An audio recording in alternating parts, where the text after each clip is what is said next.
ሰላም አለይኩም ወራህመቱላሂ ወበረካቱ። የኢክራም ትረካ ቤተሰቦች እንደምን አላችሁ?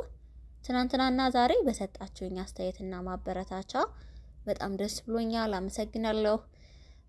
ቪዲዮ ረዘም ቢላላችሁኝ ጥያቄ ምላሽ ይሆን ዘንድ ዛሬ በዓለም ላይ በሚሊዮን የሚቆጠሩ ሰዎችን ህይወት የቀየረውን ዘ አልኬሚስት የተባለውን ድንቅ መጽሐፍ ይዤላችሁ መጥቻለሁ።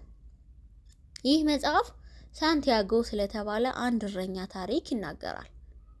ሳንቲያጎ በህልሙ ያየውን ውድ ሀብት ፍለጋ ከስፔን እስከ ግብጽ ፒራሚዶች ድረስ ረጅም መንገድ ተጉዟል። በጉዞው ላይ ብዙ ፈተናዎች ቢገጥሙትም አንድ ታላቅ እውቀት ተረድቷል። በመጽሐፉ ውስጥ ካሉት እጅግ አስደናቂ ሐሳቦች አንዱ እንዲህ ይላል: አንድን ነገር ከልብህ ከፈለከው መላው ዓለም ያንን ነገር እንድታገኝ ያሴርልሃል ይላል። ብዙዎቻችን ህልማችንን ለመከተል እንፈራለን። የሰው ወሬ፣ የገንዘብ እጥረት ወይም ደግሞ ውድቀት ያስፈራናል።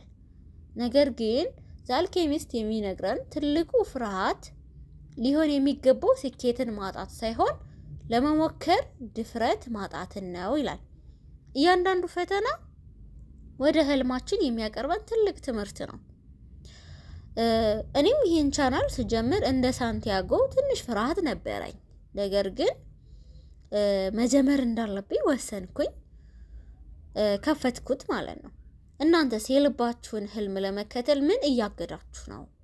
ከዚህ መጽሐፍ የምንረዳው ትልቁ ቁም ነገር ልባችን ማዳመጥ ስንጀምር ዓለም ሁሉ አጋራችን እንደሚሆን ነው። ስላዳመጣችሁኝ ከልብ አመሰግናለሁ።